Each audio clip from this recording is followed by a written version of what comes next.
बच्चे जिन्हें भाग लिए हैं उनकी दम, उनकी दमदार चीज़ें, उनके दमदार वर्ड, उनकी पहली बार की सेनार थी। आशा करेंगे कि आपसे भावगण और बच्चे सीखने के लिए आए हैं तो सीखेंगे और इनको सपोर्ट करेंगे। एक से काल उन्होंने दमदार अपने आप को बोलने का प्रयास किया, उनकी जीवनी जानेंगे कि उनसे क्या सीखने लगी, उनके गुरुओं को सीखेंगे। उनको हमने अंदर के शैक्षणिक योग्यता अध्यापक बनाने का प्रयास किया है। आपका सपोर्ट, आपके परिवार का आशीर्वाद से बदौलत इस वजह से किया है। आप लोग इस सेमिनार को देखकर कुछ आप भी सीखेंगे और कुछ बोलने का प्रयास करेंगे। जय हिंद। क्लास में आप सभी का स्वागत। ऑल इन वन इस संस्थान से अल सब्जेक्ट की तैयारी। जी हाँ दोस्तों, आप सही जान रहे हैं, आप सही सुन रहे हैं। यदि आप इस विषय से जुड़े हैं तो आपके बच्चे में वह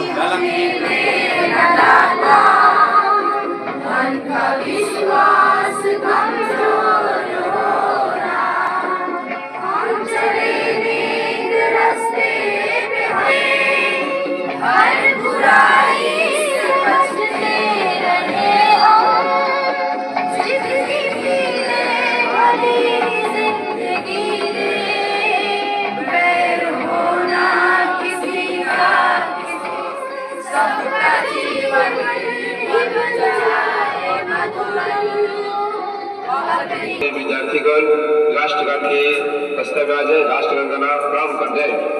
जनगणमन अधिनायक पंजाब सिंध गुजरात भारत माता की जय, भारत माता की जय। नमस्कार, मैं अनुप्रिया आप सभी का इस प्राइज समारोह में हार्दिक स्वागत करती हूँ।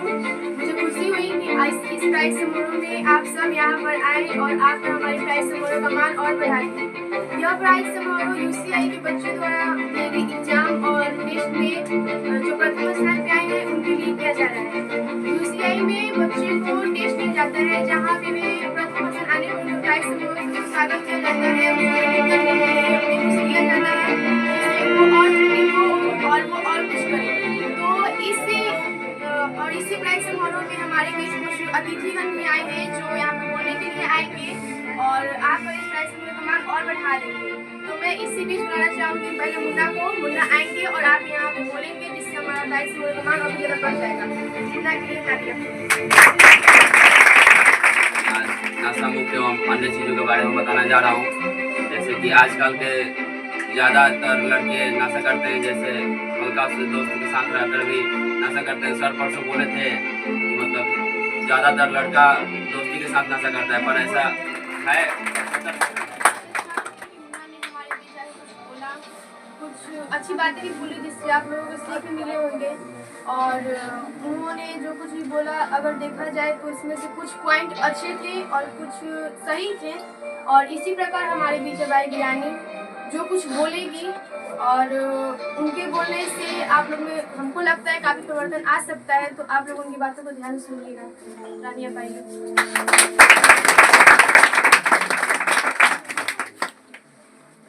मॉर्निंग फ्रेंड्स, आज मैं बताने वाली हूँ लड़कियों की लाइफ और लड़कों की लाइफ। सर, हम लड़कियों के पास दो ही ऑप्शन होता है, लड़कों के पास बहुत सारा ऑप्शन होता है। लड़कों के पास दो ऑप्शन ये होता है कि या तो अपना पढ़ाई पूरा करे, पढ़ लिख कर कुछ अपने पैरों पे खड़ा हो, और लड़कों के पास सर बहुत सारा ऑप्शन होता है। लड़का नहीं भी पढ़ेंगे तो कमाने जा सकते हैं, कहीं पर भी घूमने फिरने बैठ सकते हैं। हम लड़के अगर नहीं पढ़ेंगे तो बस एक ही ऑप्शन आएगा मम्मी पापा के सामने कि बस तू शादी कर ली, तू इसी लायक है। लड़कों के पास नहीं भी पढ़ते हैं, 10th कर लेंगे, 10th से पहले ही उनको फ़ोन मिलता है। हम लड़कियों को फ़ोन नहीं मिलता, दूसरों को ही फ़ोन लेते हैं, भाई के भी फ़ोन लेते हैं। तो वो भी किसी का चीज़ लो तो अंदर ही अंदर गुस्सा करता है, लेकिन वो खोलकर नहीं बोलता है। लेकिन एक न एक दिन वो बोल देता है खोलकर कि तू मेरा फ़ोन लेकर इतना ऐसा करती हो, वैसा करती हो, तू पढ़ने के लिए नहीं लेती, बस ऐसा करती है। सर, लड़कों का लाइफ ऐसा होता है कि वो चाहकर भी हर चीज़ कर सकता है, लेकिन लड़के नहीं कर सकते हैं। हम लड़कियाँ ऐसा होता है ना कि एक एक चीज़ के लिए तड़पती हैं। लड़कों को ऐसा होता है कि लड़कों का लिए ऐसा होता है कि वो चाहकर भी हर चीज़ कर सकते हैं, या तो वो कम उम्र में कमाने भी चल जाते हैं सब। और लड़कियां होती हैं कि घर में उनके पास यही होता है ना कि बस मान लो कि तुम्हारा लाइफ ही घर है, एक पिंजरा। जैसे कि आज भी हम लोग कहते हैं, लोग बोलते हैं आज़ाद है भारत, आज़ाद, लेकिन भारत आज़ाद नहीं। कहीं से लड़कियाँ भी गुलाम है, लड़के भी गुलाम है। लड़के भी ऐसे नहीं है कि लड़कों को लाइफ में प्रॉब्लम नहीं है, लड़कों को लाइफ में भी प्रॉब्लम है। ये होता है कि अगर वो सब नहीं कमाएंगे ना तो ऐसा दिन आता है ना, कभी कोई ऐसा टाइम आए कि माँ बाप भी साथ छोड़ देते हैं। माँ बाप सब बोलते हैं माँ बाप साथ नहीं छोड़ देते हैं। और कमाने नहीं जाओगी, अपने पैर अपना फैमिली नहीं चलाओगे, माँ बाप भाई बहन, तुम्हारी बहन, तुम्हारा भाई तुमसे ज़्यादा कमाने लगेगा। वो डायरेक्ट एक ना एक दिन बोल देगा कि इतना कोई नहीं, इतना भी किया हम तुम्हारे मेरे ही कारण तुमको सब हुआ है। सब लड़कियों को ये होता है कि वो पढ़े 12th का बाद सोचती है कि पता नहीं 12th के बाद पढ़ाएगा लोग कि नहीं पढ़ाएगा लोग। मैं भी सोचती हूँ, ऐसा नहीं है, बहुत सारी लड़कियाँ सोचती हैं इसमें, खास करके तो ऐसा होता है कि सोचती हैं कि अगर काश हम लड़की रहते। मैं भी सोचती हूँ कि अगर मैं लड़का होती तो ऐसा नहीं होता मेरे साथ। लड़के सोचते हैं कि काश हम भी लड़की रहते तो हमको घर से बाहर नहीं निकालना पड़ता। ऐसा नहीं है, एक दिन लड़की का लाइफ जी कर देखो, तुम बहुत खुश नसीब हो जो लड़का हो। हम लड़कियां के लिए तो ऐसा होता है, कभी कभी हमको बोर्ड लाना होता है, को पेन लाना होता है, 7 बजे से पहले घर से निकल गए या 5-6 बजे निकल गए घर से बाहर बिना बताए घर वालों को। सर घर वाले तो दूर की बात है, पहले तो समाज वाले ही ऐसा बोलेंगे कि क्या बात है, उसके घर नहीं थी, कुछ तो प्रॉब्लम है, कुछ तो बात है। सर लड़के भी ऐसे ही होते हैं, कहीं पर वो तो 7-9 बजे 10 बजे घर इनसे कोई पूछता ही नहीं है कि क्या करने गया था, इतना लेट क्यों हुआ। बहुत कम फैमिली होते हैं जो पूछते हैं, बेटे अपने लड़कों को भी ध्यान देते हैं, लेकिन सब नहीं देते हैं ध्यान। सब बोलते हैं कि लड़का है कुछ भी करेगा। लड़कों को सीरत देखा जाता है, लड़कियों को सुंदरता देखा जाता है। ऐसा क्यों? सब बोलते हैं कि तू सुंदर रहेगी तो तुम्हारा शादी जल्दी होगा। लड़कों बोलते हैं कि तुम्हारा कामयाबी देखा जाएगा, सीरत देखा जाएगा। ऐसा नहीं होता है। हम लड़कियों सब बोलते हैं कि सर लड़कियों का शादी जब होता है तो इतना अंदर से डर होता है ना कि सर इतना सारे लोग होते हैं और एक लड़कियों से तमाशा बनाकर पूछते हैं, ऐसा पूछते हैं सब। जैसे हम लोग हमारे भाजपा से ब्रदर दिखाती, सर अंदर बहुत डर रहता है कि अगर कोई पसंद नहीं करेगा ना तो ये अभी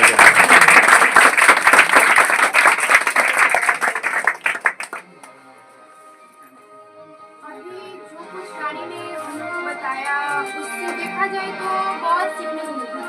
अगर उसने कहीं ना कहीं लड़की की लाइफ पे वार की तो उसने लड़कियों की लाइफ पर वार की। आप लोग पढ़िए, उसके हिसाब से देखा जाए तो पढ़ाई यहाँ पे सबसे इम्पोर्टेंट है। आप लोग पढ़ेंगे तभी समाज आप लोगों को देख पाएगा। वैसे तो ऐसा कोई नहीं होगा जिससे समाज देख सके। समाज वाले तो ऐसे ही करते हैं कि आप कब नीचे गिर जाए आप ऊपर जाएंगे। तो आप लोग पढ़िए, आप लोग जितना पढ़ेंगे उतना ही आगे जाएंगे। तो अब जितना आगे जाएंगे आप लोग को फैमिली भी साथ देगी, अगर नहीं जाएंगे तो कोई साथ देने वाला नहीं है यहाँ पे। तो जो कुछ भी रानी ने कहा अगर उसको ध्यान में रखेंगे तो काफ़ी अच्छा होगा। और हम दिल से धन्यवाद करना चाहेंगे रानी के लिए, जो कि हमारे लिए बहुत अच्छा आएंगी। सानिया जो भी वो भी कुछ अच्छा बोलकर जाएंगी। आप लोग आप सभी के लोगों के बीच में कुछ बोलना चाहेंगे।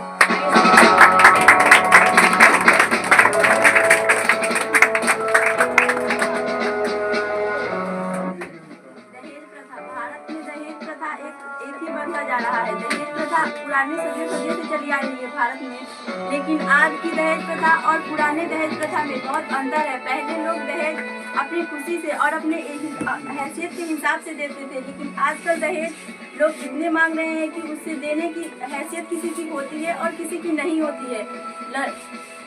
आजकल दहेज लड़कों की पढ़ाई लिखाई और उनकी नौकरी के हिसाब से लिया जा रहा है। इसकी कोई लिमिट सीमा या सीमा है ही नहीं कि वह कितना दहेज देगा। जो लड़का जितना अच्छे पद और जितनी अच्छे पढ़ाई पर होगा उसे उतना दहेज लेते हैं लोग।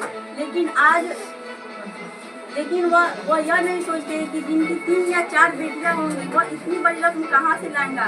बाप अगर सोचता भी है कि वह अपनी बेटी की शादी किसी अच्छे घर परिवार में कर दे तो वह यह सोचने लगता है कि मैं इतनी बड़ी रकम कहाँ से लाऊंगा कि अपनी बेटी को अच्छे घर परिवार में भेज सकता भी है। घर का खिलौना दे दिया, आंगन का चांद दे दिया, मन दे दिया, धन दे दिया, जो था मैंने अपना सब कुछ दे दिया,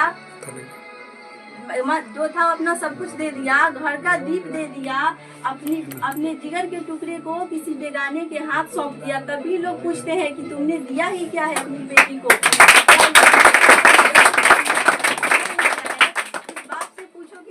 उस बाप से पूछो कि उसने अपनी बेटी बेटी को क्या दिया है। जिस बाप ने अपनी बेटी को इतने नाजों से पाला है उसने तुमको दिया। तुम्हारा फर्ज बनता है कि तुम उस लड़की को अच्छे से रखो और अच्छे से रखो और उस बाप की तरह ही उसे भी ऐसी करो, क्योंकि वो अपना सब कुछ छोड़कर तुम्हारे पास गई है। जिसके साथ भी जाती है वह भी यही सोचने लगता है कि तुम्हारे बाप ने दिया ही क्या है। ऐसे कम ही लोग होते हैं जहाँ लड़कियाँ जाती हैं तो खुश रहती हैं। पहले तो लोग लड़कियों की पैदाइश पर ही ऐसे उठाने लगते हैं कि लड़की पैदा होते ही मार दी जाती है, क्योंकि वह समझते हैं कि इस लड़की को बड़े होने के बाद दहेज देना पड़ेगा और इसे पढ़ाने लिखाने में भी काफ़ी खर्च आएगा। यह हमारी कुछ ऐसी की नहीं होती है, लेकिन यह भी तो हो सकता है अगर उस लड़की को आप पढ़ाए लिखाएं और उसे अच्छे मुकाम पर पहुंचाए तो वह लड़की भी उतना ऐसी कर सकती है जो लड़का बन सकता है। उस वक्त बाप का सर भी ऊंचा रहेगा और वह सोच पाएंगे कि हाँ, मैंने अपनी बेटी को बेटा की तरह पाला है और वह दहेज वहाँ पर नहीं लेंगे। ना ही दहेज देना पड़ेगा और ना ही लेना पड़ेगा, ये दोनों भी जुर्म होता है, लेकिन यह नहीं समझते लोग। बहुत अच्छा, मैं बहुत खुशी हुई सानिया ने यहाँ पे आकर दहेज प्रथा के बारे में बोला। दहेज प्रथा जो कि आज भी कहीं ना कहीं अभिशाप माना जाता है, जिसके बारे में सानिया ने बोला हम सभी के बीच में आकर। दहेज लेना कितनी बुरी बात हो रही है, तो खासकर लड़कियों से मैं कहना चाहूँगी कि अगर आपने सानिया का बात सुना है तो आप पढ़िए, क्योंकि जब तक आप नहीं पढ़ेंगी तब तक आपको आपके घर वाले शादी तो कर ही देंगे, तो आपको दहेज देना पड़ेगा। आप कुछ नहीं बोल सकती है कि हम दहेज नहीं देंगे, लेकिन आप कुछ पढ़ लिख कर आप कुछ बन जाती है तो आप मना कर सकती है, इसका विरोध कर सकती है कि हम दहेज नहीं देंगे। आप मतलब कि ऐसा कर सकती है, ऐसा आप कब करेंगी जब आप पढ़ेंगी। तो जब आप अभी से थोड़ा पढ़ने में ध्यान दीजिए, ध्यान देंगी तो ऐसा कर पाएंगी, नहीं तो नहीं कर पाएंगी। तो हम सानिया के लिए फिर से तारीफ लेना चाहेंगे, क्योंकि उन्होंने बहुत अच्छा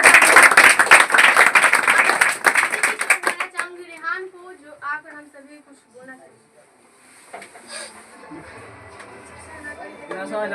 सुधर सकता है और हमारा देश आगे बढ़ सकता है। हम सबको नशा को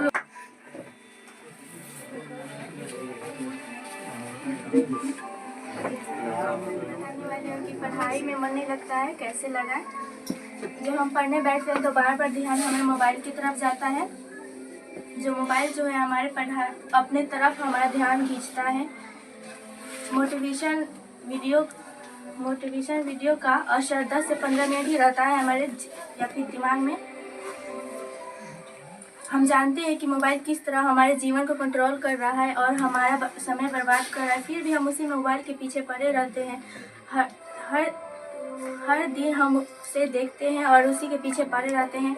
हम जानते हैं कि हमारे माँ बाप हम किस लिए भेज रहे हैं स्कूल या फिर कोचिंग, पढ़ने के लिए और कुछ बनने के लिए। मेरे माँ बाप की आंखों में कुछ सपना है कि मैं अच्छा बन कलेक्टर या फिर कुछ भी बनूं। हमें उस सपना को पूरा करना है और खुद का भी सपना जो है उसे भी पूरा करना है। खुद का सपना उसे पूरा करे या खुद का सपना जो देखे हैं सपना उसे पूरा करे, उसे सपना ही ना रहने दें, उसे पूरा करें। इतना बड़ा सपना है कि आप लोग का भी सपना है कि उसे पूरा करें।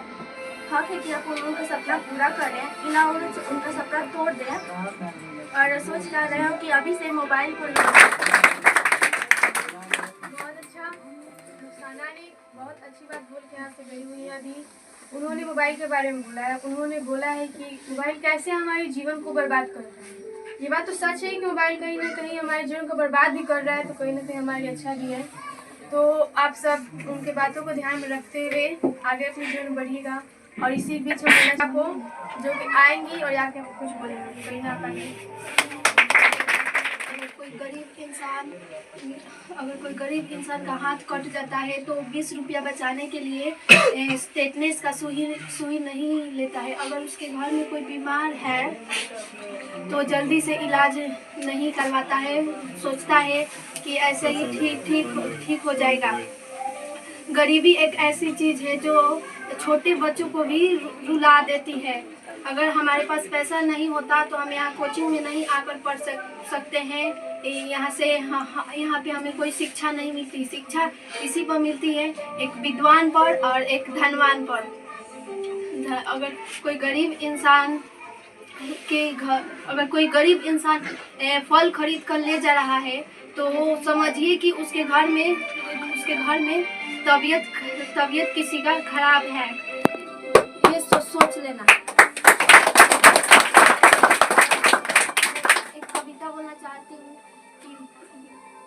4 रुपया की आती है पर पैरों में पहनी जाती है।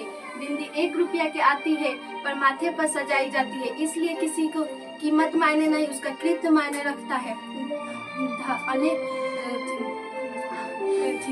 सही मार्ग पर तो कोई नहीं चलता, लेकिन गलत मार्ग पर हर कोई चलता है। इसलिए दारू बेचने वाला कहीं नहीं जाता, दूध बेचने वाला हर जगह जाता है। और बार बार पूछा जाता है कि दूध में पानी तो नहीं है, और दारू में खुद मिला कर पीते हैं। नमक का मीठी बातें बोलने वाला तो चपलूस भी निकल सकता है। इतिहास गवाह है कि नमक में तो आज तक कीड़े नहीं पड़े हैं, लेकिन मिठाई में तो अक्सर कीड़े पड़ गए हैं। हाय रे मनावता लाश को छूता है तो इतना सोचता है, और बेजुबान जीव को मार कर खाता है। मंदिर मस्जिद भी क्या गजब की चीज है, जहाँ अमीर अंदर और गरीब बाहर भीख मांगता है।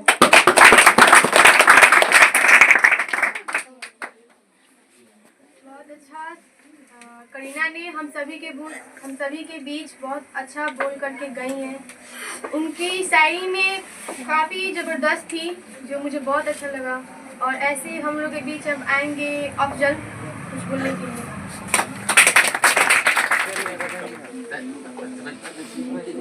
आतंकवाद का मतलब होता है कि आतंक फैलाना। आतंकवाद का कोई राष्ट्र या धर्म नहीं होता है, और कोई इंसान अपनी मर्जी से हथियार नहीं उठाता, बल्कि उसे मजबूर किया जाता है। आएंगे सैफ बोलने के लिए।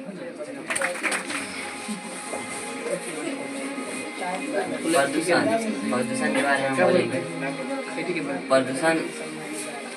प्रदूषण हमारे लिए बहुत ही बड़ी समस्या है, जो हमारे जीवन में, जो हमारे पर्यावरण और जीवन के लिए हानिकारक है। प्रदूषण आजकल कम होने के बजाय बहुत ही बढ़ते ही जा रहा है। और वो कुछ बोलेंगे।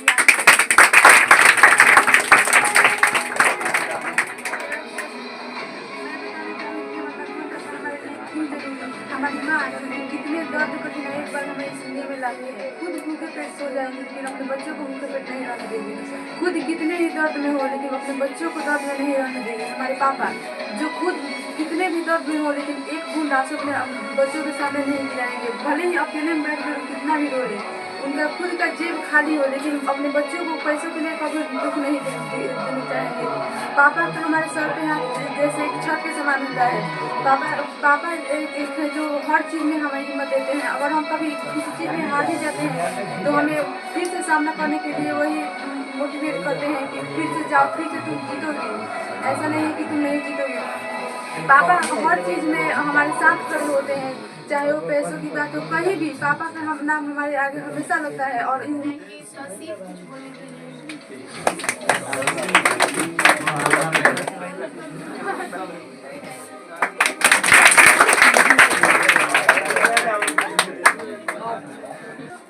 पटाना पड़ता है, या तो तेल लाइए, तेल डालकर, नहीं तो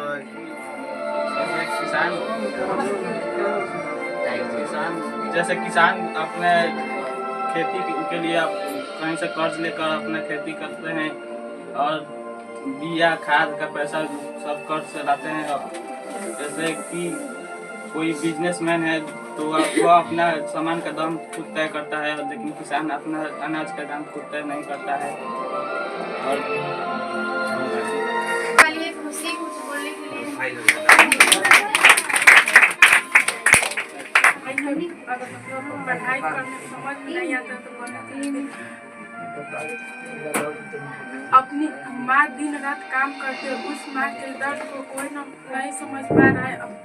पापा पैसे के लिए हर खुशी आपकी पढ़ाई जिंदगी को खुश रखने के लिए दिन रात मेहनत करते। तुम्हारा तो काम है सिर्फ पढ़ना, तुम वो भी नहीं कर पा रहे हो। पापा पूछते पढ़ाई कैसा चल रहा है, तुम लोग बोलते अच्छा चल रहा है। बच्चे यहाँ तो कॉलेज में बैठ कर या स्कूल में बैठ कर तुम लोग गेम्स या रील्स देखते हो या बातचीत करते हो, टाइम पर टाइम पास कर रहे हैं। पढ़ाते लिखाते, जैसे मैं मैट्रिक में मैं थी, मैं पढ़ाई कर रही थी, जब मैट्रिक में जब थी पढ़ाई तो पढ़ती थी, पता जो जितना रिजल्ट आना चाहिए उतना तो मेरा नहीं आ पाया। जिस दिन मेरा रिजल्ट आया उस दिन मुझे बुझाया कि मेरे में क्या कमी थी। मैं एक शायर बोलना चाहती, झूठों के बीच अपना सच बोल बैठी, झूठों के बीच अपना सच बोल बैठी। वो नमक है जख्म था अपना आंसू छुपा बैठी, वो नमक है जख्म था अपना आंसू छुपा बैठी। एक दिन हजारों झूठ बोलना सीख जाओगी, एक दिन सिर्फ अपने से झूठ बोलना सीख जाओगे नहीं तो पता चलेगा क्या होता है झूठ बोलना। पढ़ाई में गरीब या अमीर नहीं देखा जाता, गरीबी अमीरी नहीं देखा जाता है। पढ़ना अगर पढ़े लिखे नहीं रहेंगे तो आपको दवाई के दुकान या कहीं भी एड्रेस पर जाना होगा तो आपको पता नहीं चलेगा कि कहाँ पर जाना, पैसा देने या कुछ मुनाफा करने में आप एक ही नहीं हो पाएगा। इसलिए आप लोग अच्छे से पढ़े, आप जितना मैट्रिक मार्क्स लेना चाहते हैं उससे भी ज़्यादा आप कोशिश करें तो उससे भी ज़्यादा आपका मैट्रिक में मार्क्स आए। और के बीच आएंगी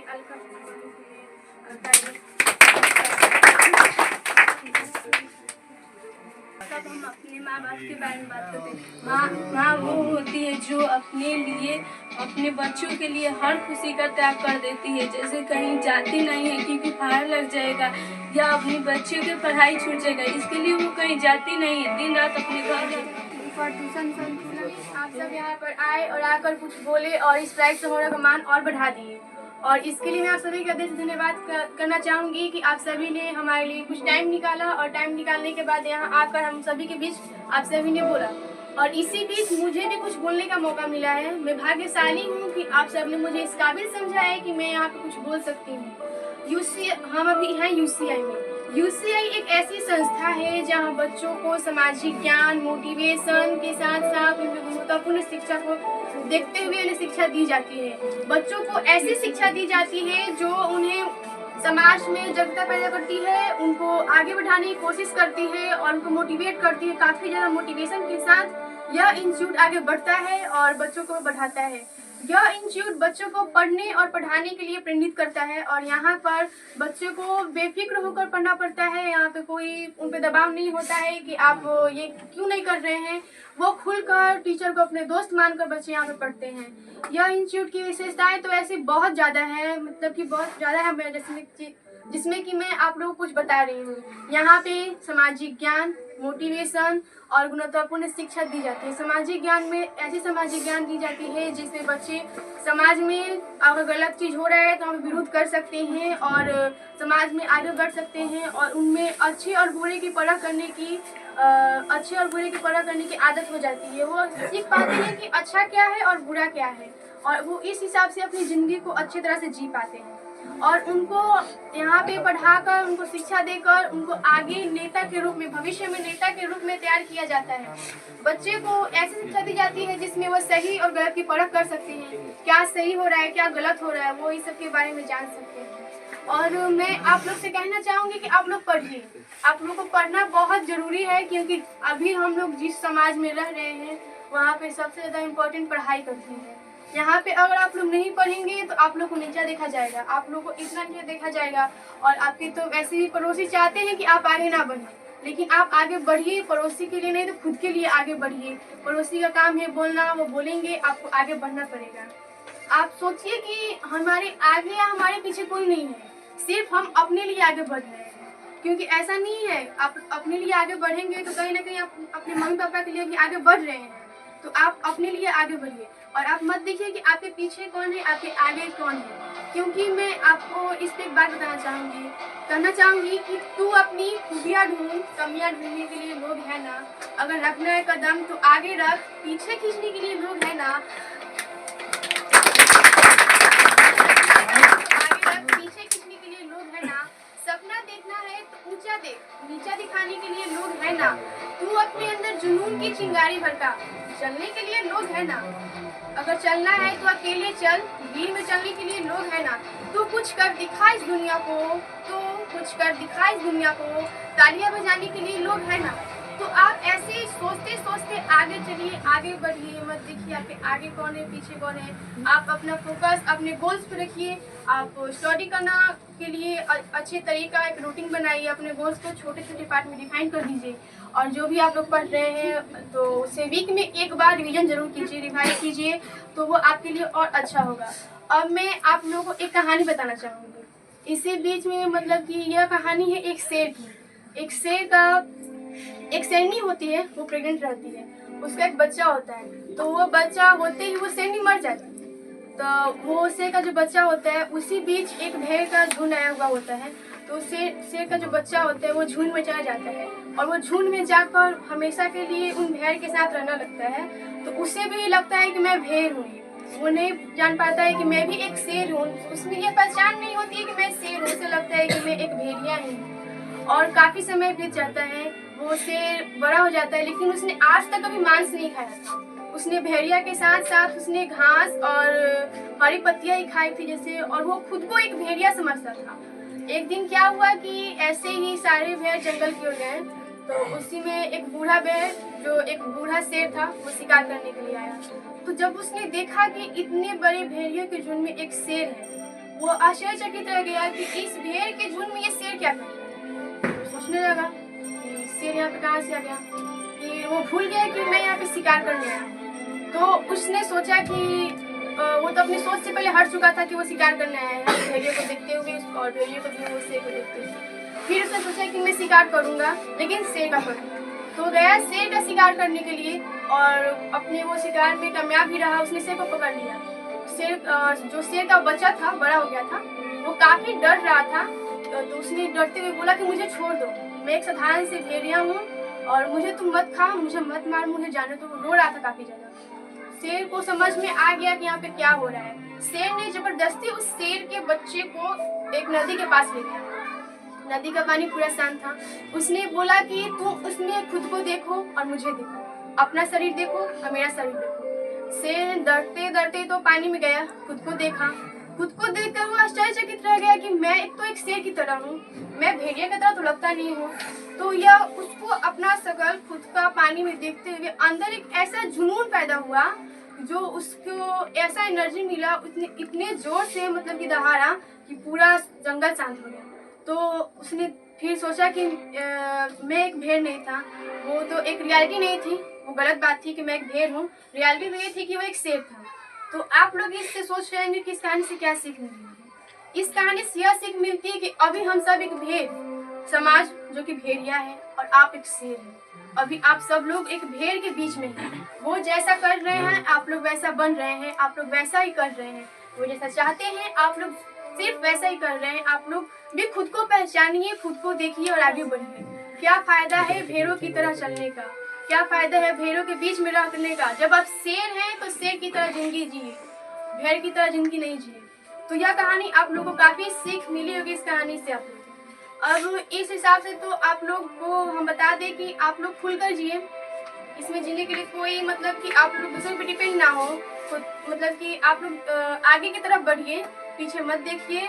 आप लोग भीड़ से हटिए, आगे चलिए। कामयाब तो होना ही है एक दिन सभी को, क्योंकि कामयाबी की सीढ़ी पर कितने भी पत्थर आ जाए हमें पार करना ही होता है। अब मैं बताना चाहूँगी, कुछ बच्चे ऐसे हैं जो बोलते हैं कि मेरे पास टाइम नहीं होता है स्टडी करने के लिए, मेरे पास समय नहीं बचता है। हाँ, वो गेम खेल सकते हैं, फ्री फायर देख सकते हैं, रील्स देख सकते हैं, इंस्टाग्राम चला सकते हैं, मौज मस्ती कर सकते हैं, लेकिन उनके पास पढ़ने के लिए टाइम नहीं होता है। उनको पास ये समझ में आता है कि वो सोचते रह जाते हैं कि मेरे पास टाइम नहीं है। तो ये समय सोचने का नहीं है, ये समय कुछ करने का है। समय है कुछ करने का, तो पढ़ाई कीजिए, नहीं तो कुछ नहीं है। आप लोग रील देखेंगे, वीडियो देखेंगे, स्क्रॉल करते करते जिंदगी बीत जाएगी। अब मैं आप लोग बताना चाहती हूँ कि इसमें से कुछ बच्चे होंगे जिन्होंने जो भी मैट्रिक्स कर चुके हैं, उनको मैट्रिक्स में अच्छा नंबर नहीं मिला। वो लोग काफ़ी मतलब कि डीमोटिवेट हो गए, मोटिवेट होकर भी डीमोटिवेट हो गए। तो वो लोग मतलब कि अपने आप को मान लिए हैं कि हमसे नहीं हो पाए। कुछ बच्चे हैं, तो मैं बता दूँ कि सफलता है देर से ही मिलती है, लेकिन सही मिलती है। क्योंकि यदि हम मिर्च का पौधा लगाएंगे तो ये कुछ ही दिनों में मिर्च देना चालू कर देगा, लेकिन यह पौधा इतना ताकतवर नहीं होगा कि लंबे समय तक जीवित रहे आपको मिर्च दे। लेकिन वही जब आप आम का पेड़ लगाएंगे तो आपको कुछ दिन वेट करना पड़ेगा, फिर जाकर ये पौधा आपको आम देना शुरू करेगा। और यह पौधा इतना ताकतवर होगा कि 200 साल तक जीवित रह सकता है। और मेहनत भी कुछ इसी प्रकार होती है। यदि आपको दूसरे की अपेक्षा मेहनत देर से मिलती है तो उदास मत होइए, मेहनत जारी रखिए। जिस दिन मिलेगी इतनी लंबे समय के लिए मिलेगी कि आपके आने वाली पीढ़ी तक भी कम नहीं पड़ेगी और दुनिया आपकी मेहनत को भी याद रखेगी। अब जैसे कि कहते हैं ना कि मतलब कि मान लीजिए कि हम कुछ नहीं कर पा रहे हैं, हम अपने आगे जा रहे हैं फिर खुद से पीछे आ जा रहे हैं, हम सोच नहीं पा रहे हैं कि हमें क्या करना है, हम आगे कैसे बढ़ें, कैसे क्या करें। कुछ बच्चे हैं जिनको पढ़ने में बिल्कुल मन नहीं लगता है, बिल्कुल भी मन, कितना भी समझा लो, कितना भी मोटिवेट कर लो, उन्हें मन नहीं लगता है पढ़ने में। तो मैं उनके लिए एक और छोटी सी कहानी बताना चाहूँगी। एक लड़का था जिसका नाम था दिनेश। वह, उसके माता पिता काफ़ी कमज़ोर थे और उसके माता पिता काफ़ी कमज़ोर थे और गरीब थे। दिनेश जो लड़का था वो पढ़ने में उतना शक्तिशाली नहीं था, वो केवल जाता था क्लास में और दोस्तों के साथ वो दिन भर बातें करता था और वो एग्ज़ाम में भी चीट कर लेता था। एक बार उन लोग का एग्ज़ाम हुआ, वो लोग एग्ज़ाम देने के लिए गए। उसने सोचा क्या कि मैं इस बार चीट कर लूँगा, फ़ोन साथ में गया। लेकिन जो टीचर थे इस एग्ज़ाम हॉल में, उसने उस दिनेश पर इतनी अच्छे से नज़र रख रखा था कि दिनेश चीट नहीं कर पाया और वह एग्ज़ाम में फेल हो गया। इसका यही वो एग्ज़ाम में फेल हो गया। फिर जब ये बात दिनेश के माता पिता को पता चली, काफ़ी ज़्यादा उसके पिता के आंखों में आंसू थे। अपने पिता के आंख में आंसू देखकर दिनेश के अंदर एक ऐसी घटना घटी दिनेश के अंदर कि वो शांत पड़ गया लगता। फिर वह जंगल में जाके बैठ गया, जंगल में रोते रोते गया, जाके पेड़ के नीचे बैठ के उसकी नज़र पड़ी एक मकड़ी पर, जो कि मकड़ी एक ऊंचाई पर चढ़ रही थी, एक पेड़ पर चढ़ रही थी। मकड़ी जो थी वो चढ़ रही थी, वो बार बार गिर रही थी, बार बार चढ़ रही थी, बार बार गिर रही थी। दिनेश ने देखा कि बार बार गिर रही है, बार बार चढ़ रही, लेकिन मकड़ी ने भी हार नहीं माना, वो चढ़ ही गई।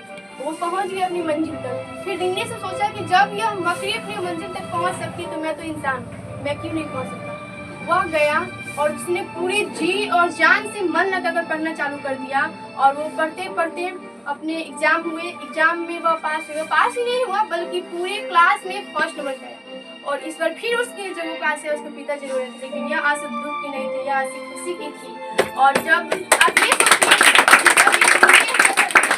ना पढ़ते हुए भी पढ़ सकता है तो आपके पास तो इतनी सुविधाएं हैं। वो तो गरीब था तो वो पढ़ कर आगे निकल गया। तो आप सभी के पास तो इतनी सुविधाएं, तो आप सभी तो पढ़ सकते हैं ना। तो आप सभी पढ़ने में ध्यान दीजिए और इन सब बातों पर ध्यान मत दीजिए कि लोग क्या कर रहे हैं। लोगों का काम है कहना, वो आपको कहेंगे और आप लोगों को बस इतना फोकस कीजिए कि आपके सामने जो माता पिता है, माता पिता को नहीं, खुद को देखिए, खुद को फ्यूचर के बारे में सोच कर चलिए। पास्ट को तो ऐसे ही पास्ट में आपके साथ बहुत कुछ बुरा हो ही रहा है, तो आप फ्यूचर के बारे में सोचिए और देख के चलिए आगे कि आपके साथ आगे क्या क्या हो रहा है। बस मैं इतना ही कहना चाहूँगी आप सभी के बीच। और कुछ